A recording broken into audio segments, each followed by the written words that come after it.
Segunda carta de San Pedro.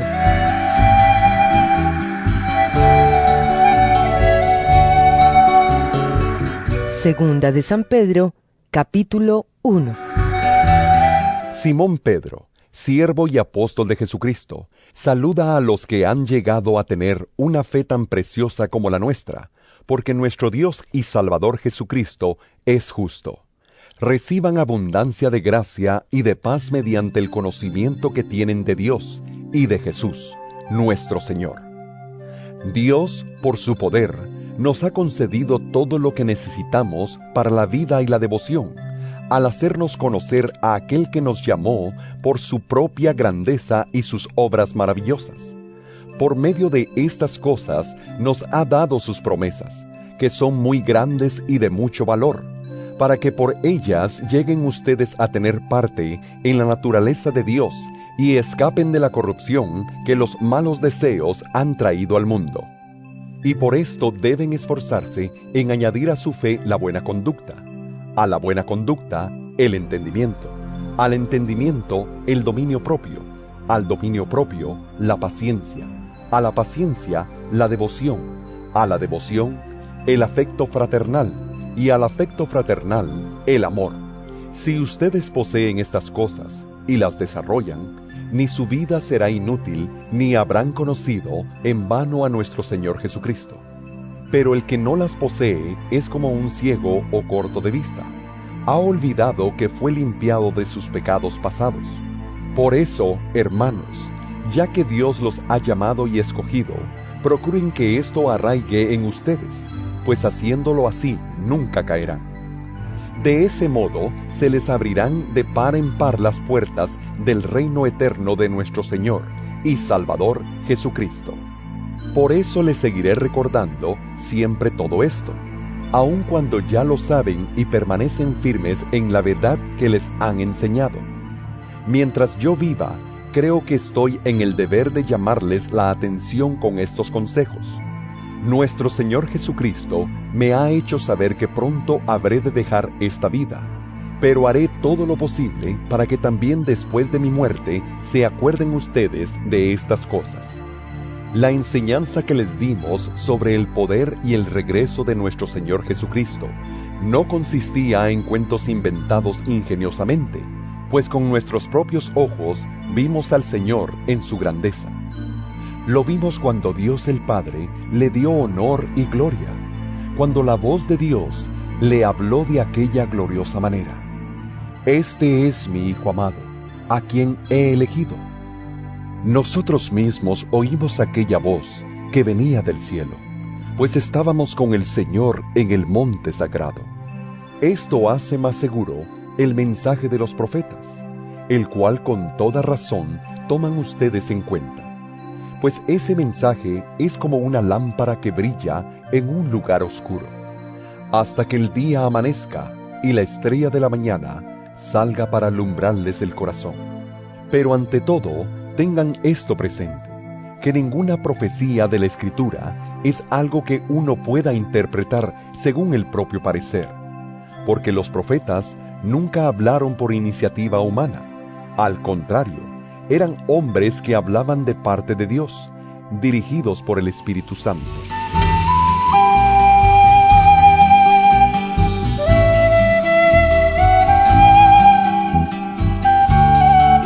Segunda de San Pedro, capítulo 2. Hubo también falsos profetas entre el pueblo de Israel, y así habrá falsos maestros entre ustedes. Ellos enseñarán con disimulo sus dañinas ideas, negando de ese modo al propio Señor que los redimió. Esto les atraerá una rápida condenación. Muchos los seguirán en su vida viciosa, y por causa de ellos se hablará mal del camino de la verdad. En su ambición de dinero, los explotarán a ustedes con falsas enseñanzas, pero la condenación los espera a ellos sin remedio, pues desde hace mucho tiempo están sentenciados. Dios no perdonó a los ángeles que pecaron, sino que los arrojó al infierno y los dejó en tinieblas, encadenados y guardados para el juicio. Ni tampoco perdonó Dios al mundo antiguo, sino que mandó el diluvio sobre aquellos hombres malos, y salvó solamente a Noé, que predicó una vida de rectitud, y a otras 7 personas. Dios también condenó a la destrucción a las ciudades de Sodoma y Gomorra, quemándolas hasta dejarlas hechas cenizas, para que sirvieran de ejemplo de lo que habría de suceder a los malvados. Pero libró a Lot, un hombre justo a quien afligía la vida viciosa de aquellos malvados. Este hombre justo, que vivía entre ellos, sufría en su buen corazón a causa de las maldades que día tras día tenía que ver y oír. El Señor sabe librar de la prueba a los que viven entregados a Él, y sabe tener a los malos bajo castigo para el día del juicio. El Señor castigará sobre todo a los que siguen deseos impuros y desprecian su autoridad. Son tercos y atrevidos, y no tienen miedo de insultar a los poderes superiores. En cambio, los ángeles, aunque tienen más fuerza y autoridad, no se atreven de parte del Señor a condenar con insultos a esos poderes. Esos hombres son como los animales, no tienen entendimiento, viven solo por instinto y nacen para que los atrapen y los maten. Hablan mal de cosas que no entienden, pero morirán de la misma manera que los animales, sufriendo por lo que han hecho sufrir a otros. Se creen felices entregándose al libertinaje en pleno día. Son una vergüenza y un escándalo cuando los acompañan a ustedes en sus fiestas, divirtiéndose con sus placeres engañosos. No pueden ver a una mujer sin desearla. No se cansan de pecar. Seducen a las almas débiles. Son expertos en la avaricia. Son gente maldita. Andan perdidos porque se han desviado del camino recto. Siguen el ejemplo del profeta Balaam, hijo de Bosor, que quiso ganar dinero haciendo el mal, y fue reprendido por su pecado. Una asna muda le habló con voz humana y no lo dejó seguir con su locura. Esos maestros son como pozos sin agua, como nubes llevadas por el viento. Están condenados a pasar la eternidad en la más negra oscuridad. Dicen cosas altisonantes y vacías, y con vicios y deseos humanos seducen a quienes a duras penas logran escapar de los que viven en el error.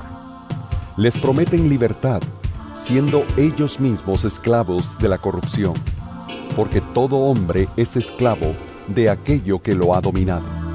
Pues los que han conocido a nuestro Señor y Salvador Jesucristo, y han escapado así de las impurezas del mundo, si se dejan enredar otra vez en esas cosas y son dominados por ellas, quedan peor que antes.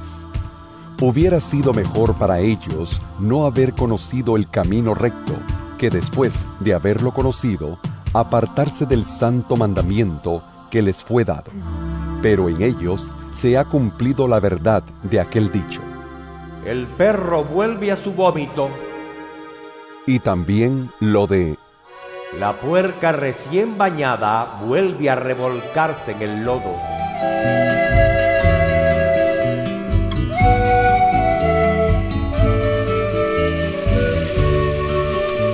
Segunda de San Pedro, capítulo 3. Queridos hermanos, esta es ya la segunda carta que les escribo. En las dos, he procurado refrescarles la memoria para que con una mente íntegra recuerden las palabras que los santos profetas pronunciaron en el pasado, y el mandamiento que dio nuestro Señor y Salvador por medio de los apóstoles. Ante todo, deben saber que en los últimos días vendrá gente burlona que, siguiendo sus malos deseos, se mofará. ¿Qué hubo de esa promesa de su venida? Nuestros padres murieron y nada ha cambiado desde el principio de la creación. Pero intencionalmente olvidan que desde tiempos antiguos, por la palabra de Dios, existía el cielo y también la tierra, que surgió del agua y mediante el agua. Por la palabra y el agua, el mundo de aquel entonces pereció inundado. Y ahora, por esa misma palabra, el cielo y la tierra están guardados para el fuego, reservados para el día del juicio y de la destrucción de los impíos. Pero no olviden, queridos hermanos, que para el Señor un día es como 1000 años, y 1000 años como un día. El Señor no tarda en cumplir su promesa, según entienden algunos la tardanza. Más bien, Él tiene paciencia con ustedes, porque no quiere que nadie perezca, sino que todos se arrepientan. Pero el día del Señor vendrá como un ladrón. En aquel día los cielos desaparecerán con un estruendo espantoso. Los elementos serán destruidos por el fuego y la tierra, con todo lo que hay en ella, será quemada. Ya que todo será destruido de esa manera, ¿no deberían vivir ustedes como Dios manda, siguiendo una conducta intachable y esperando ansiosamente la venida del día de Dios? Ese día, los cielos serán destruidos por el fuego, y los elementos se derretirán con el calor de las llamas. Pero según su promesa, esperamos un cielo nuevo y una tierra nueva en los que habite la justicia. Por eso, queridos hermanos, mientras esperan estos acontecimientos, esfuércense para que Dios los halle sin mancha y sin defecto, y en paz con Él. Tengan presente que la paciencia de nuestro Señor significa salvación, tal como les escribió también nuestro querido hermano Pablo, con la sabiduría que Dios le dio. En todas sus cartas se refiere a estos mismos temas. Hay en ellas algunos puntos difíciles de entender, que los ignorantes e inconstantes tergiversan, como lo hacen también con las demás escrituras, para su propia perdición. Así que ustedes, queridos hermanos, puesto que ya saben esto de antemano, manténganse alerta, no sea que, arrastrados por el error de esos libertinos, pierdan la estabilidad y caigan. Más bien, crezcan en la gracia y en el conocimiento de nuestro Señor y Salvador Jesucristo. A Él sea la gloria ahora y para siempre. Amén.